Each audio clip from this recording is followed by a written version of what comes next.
তোমরা কাকে ভালোবাসবে, যাকে তোমরা ভালোবাসবে সে তোমাকে অবহেলা ছাড়া আর অন্য কিছু করবে না। কারণ সে জানতো যে তুমি তাকে অনেকটাই বেশি ভালোবাসো। তোমার বিশ্বাস নিয়ে সে খেলা করবে।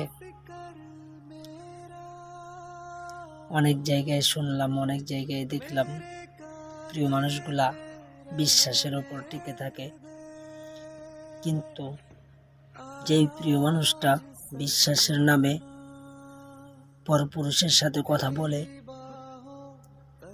সেই বিশ্বাসী যেদিন নষ্ট হয়ে যায় সেদিন তার প্রতি শুধু ঘৃণা আসবে। আমি চাই বেশি বিশ্বাস করাটা ভালো না। বিশ্বাসের মর্যাদা রাখার আগে একটা বার হইলেও তার সাথে জাস্টিফাই করা উচিত।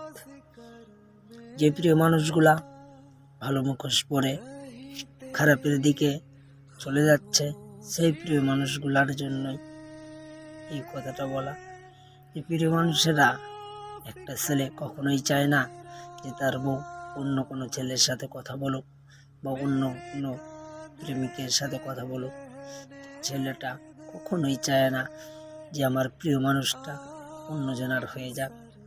কিন্তু এই যে যুগ, যে জামানা, এ তো অনেক কঠিন। কিন্তু এখনকার মেয়েরা একটা বয়ফ্রেন্ড থাকার পরেও আরেকটা বয়ফ্রেন্ড খুঁজে নেয়। যদি সে হয়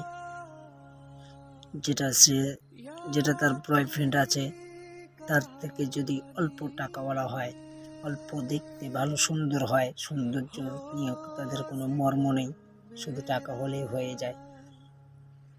তাই বলি, টাকার পিছনে ছুটে কোনো লাভ নেই। যেদিন তুমি কষ্টে ভুগবে, যেদিন তুমি ভালোবাসা পাবে না, সেদিন তোমাকে টাকাই তোমাকে ভালোবাসা দিবে।